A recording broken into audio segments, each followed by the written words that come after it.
Se você procurar entender isso, você altera a sua visão geral das Escrituras e não se contamina com nenhuma religião existente. Existem duas alianças. Se na antiga aliança existem obras, na nova aliança também existem obras. Se a antiga aliança é uma lei, a nova aliança também é uma lei. E é uma lei eterna. E Paulo fala que a lei da fé exclui a lei das obras da antiga aliança, porque depois de Cristo, as obras da lei não têm mais validade para justificação e salvação. Antes de Cristo, as pessoas teriam que fazer tudo conforme está escrito. Em Efésios capítulo 2, nos versos 8 e 9, Paulo fala que nós somos salvos por graça e não por obras para que ninguém se glorie. Geralmente a reforma induz a gente a parar a leitura no verso 9. Só que se você continua lendo os versos 10, 11, 12, 13, que eles não leem porque não interessa mais, o apóstolo Paulo vai estar explicando quais são essas obras que ele está se referindo. Quando chega no verso 10, o apóstolo Paulo diz, portanto, conexão, fazendo junção, uma conclusão do que ele estava falando antes. Lembrai-vos que outro tempo vocês eram chamados de incircuncisos por aqueles que são circuncidados por mão de homens. Ou seja, essas obras são as obras que não podem salvar. Paulo não pode se contrariar dentro das suas próprias cartas e não pode contrariar outros apóstolos,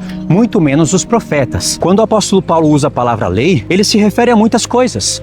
Você vai ter que procurar no contexto entender do que ele está falando. Quando o apóstolo Paulo, por exemplo, lá em Gálatas 4, ele está falando de Abraão, de Sara, de Agar, dos seus filhos, falando de alianças, ele usa a palavra lei. Ele fala, ó insensatos Gálatas, vocês que querem estar debaixo da lei, vocês não ouvem a lei de Deus? E ele cita a Torá, cita o livro de Gênesis. O escritor de Hebreus, quando está falando de sacrifícios de animais, lá em Hebreus 10, ele diz da lei, ele fala das sombras da lei. O apóstolo Paulo, em Romanos 3, ele vai fazer uma montagem de textos dos profetas, dos salmos, e ele vai dizer lá em Romanos 3, a partir do verso 19 ou 20, o seguinte, ora, tudo o que a lei diz, aos que estão debaixo da lei, o diz. Olha a variedade de coisas na palavra lei. Justamente em Romanos 3, o apóstolo Paulo vai falar da lei da fé, ou seja, a lei da fé é uma nova aliança, e essa lei exclui o motivo de se gloriar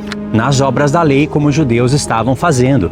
Então a palavra lei é muito ampla, mas o contexto te permite entender, porque na verdade tudo é uma lei. Então você deve tomar muito cuidado com o outro evangelho que a reforma introduziu na mente dos cristãos, perturbando a mente dos cristãos. Tanto é que quando você cita para eles Tiago 2, mostrando claramente que Tiago está falando que o homem não é salvo e nem justificado somente por fé e sim por obras, eles negam o texto e eles não sentem vergonha de fazer isso. Eles ficam filosofando em cima do texto até anular os textos.